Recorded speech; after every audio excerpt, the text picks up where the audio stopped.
My name's Robert, and I'm at HomesNOW, and been here for almost a year. So would you right now consider yourself homeless? Definitely.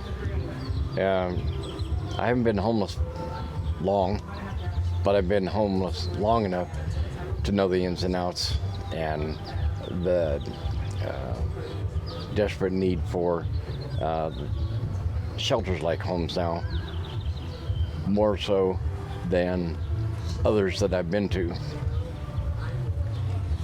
HomesNOW is more of a normal, relaxed atmosphere, normal expectations and policies, and others that I've been to have been very negative, very damaging to self-esteem, and so coming here was a breath of fresh air. Negative in what way would you say?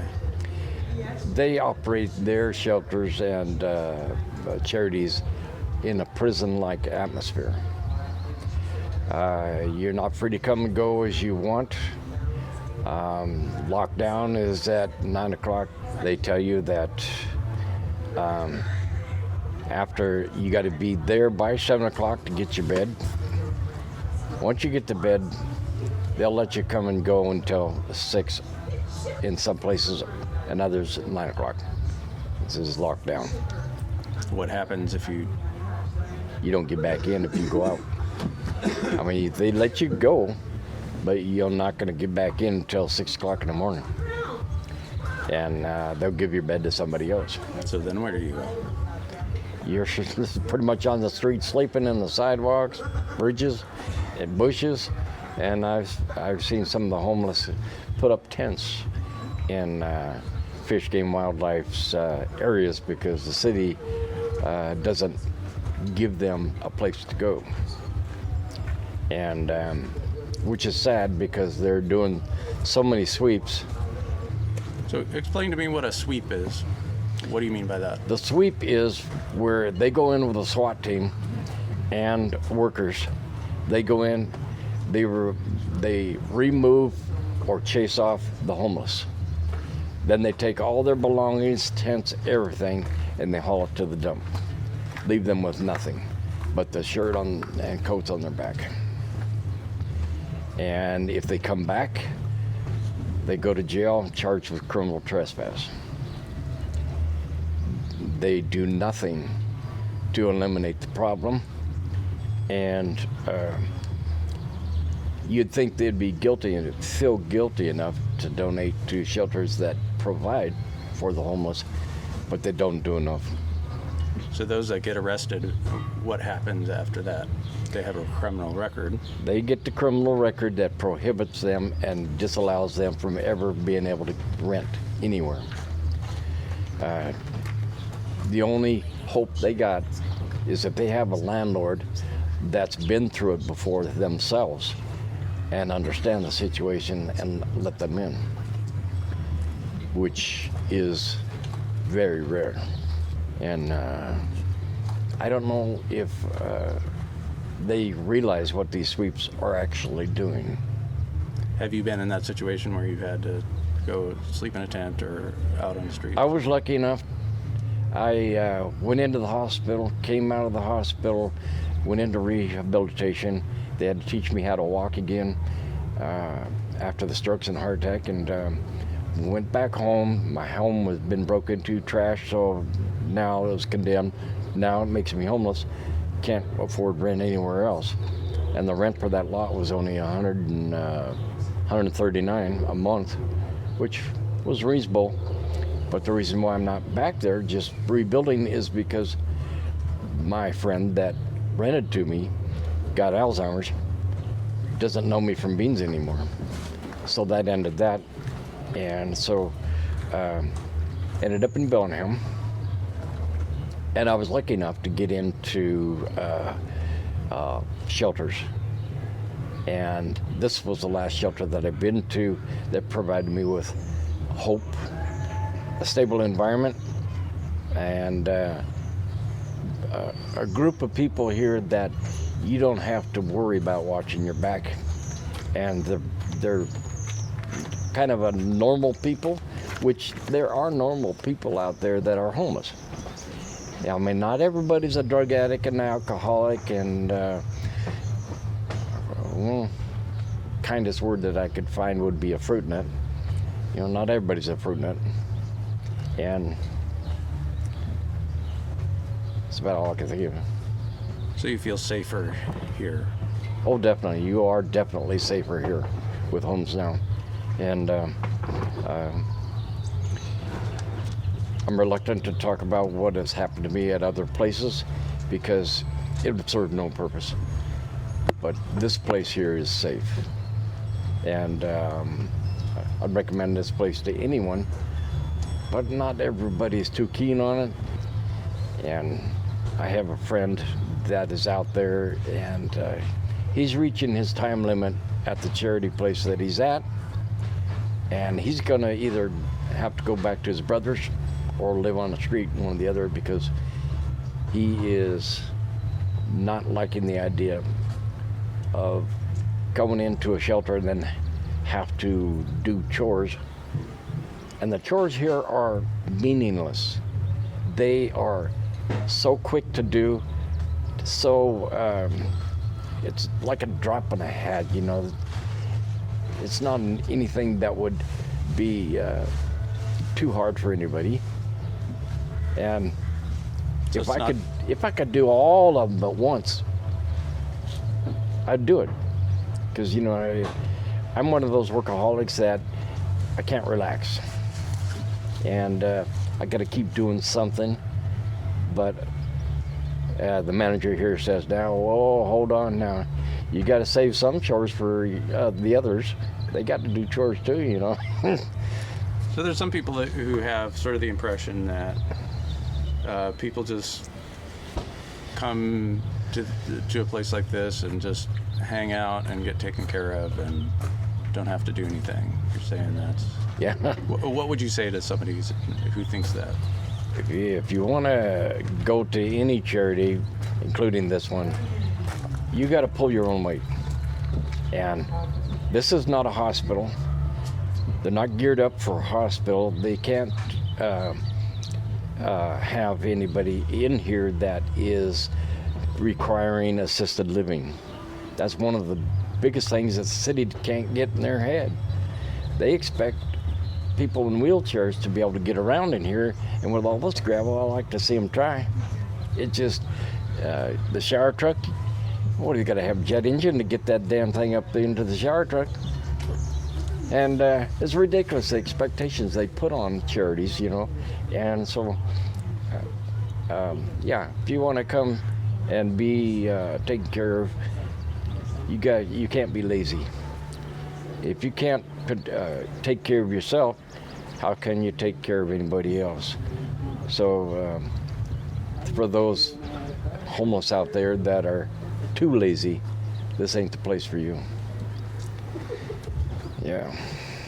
What's next for you, Robert? Well, my credit score is real high. I'm real proud of that. And my goal is to get those credit cards down. They have to go down considerably before I can be eligible for a loan, because there's no way in my lifetime that I'm ever going to get enough Social Security to pay this unnecessary high rent. Those were like medical bills and things that you had to... Yeah, and there was a lot of medical that the state and Medicare doesn't pay for. And so once they're down to the point where they can't use them against me for denying a loan, then I'll be able to get a loan, hopefully for a lot. Once you get a lot, what then? Once I get a lot, I would get a park model put on it. Park model's easy to get, especially if they're used. Basically a tiny home kind of...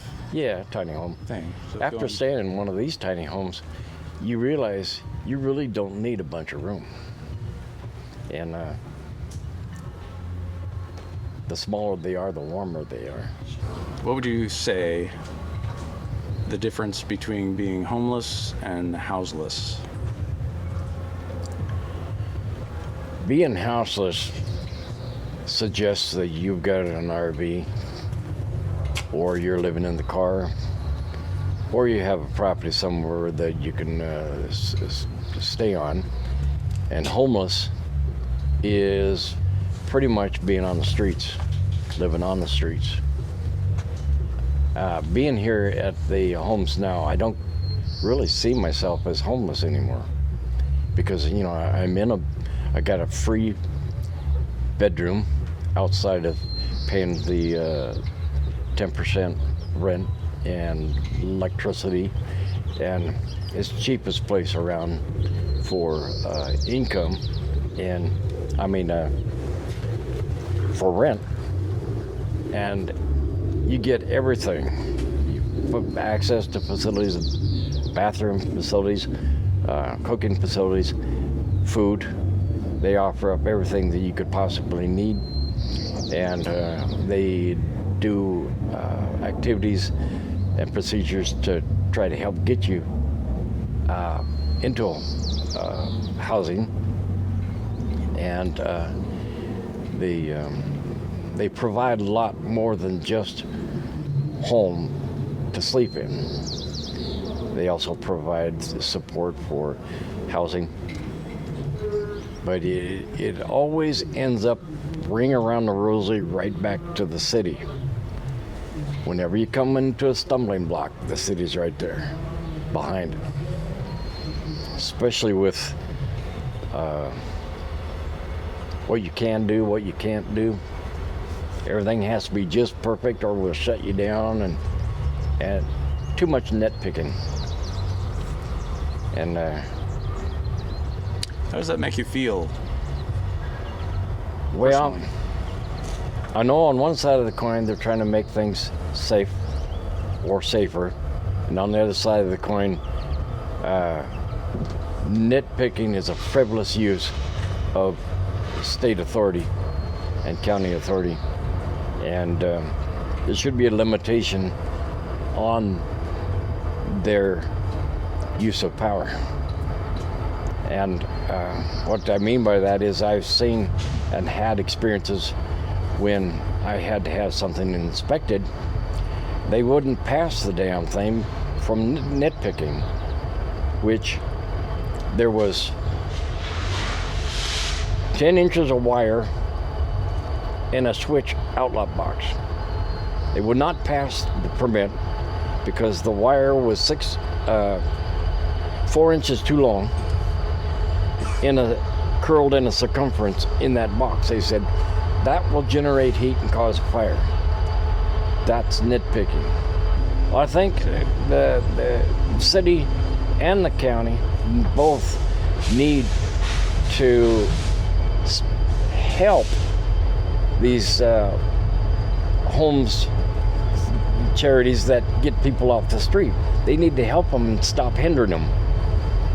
And since I've been here in Bellingham, I've seen and heard way too much hindrance. And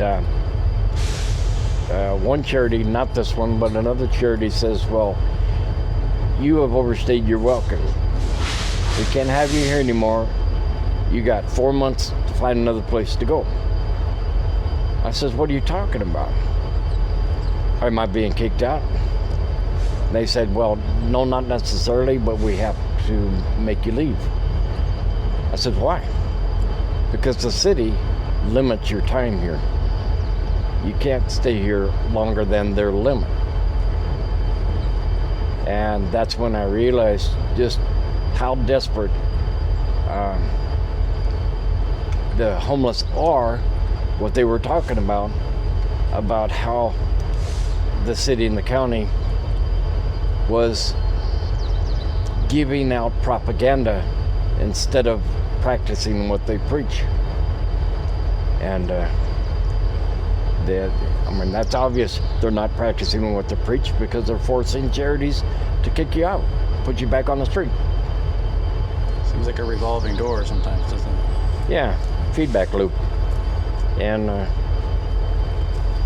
so the only improvement that I can see is that the state and county and the cities, they've got to take and start changing these bylaws and laws to help the homeless, and having frivolous limits is a hindrance. And they can say what they want, but it's all propaganda. And I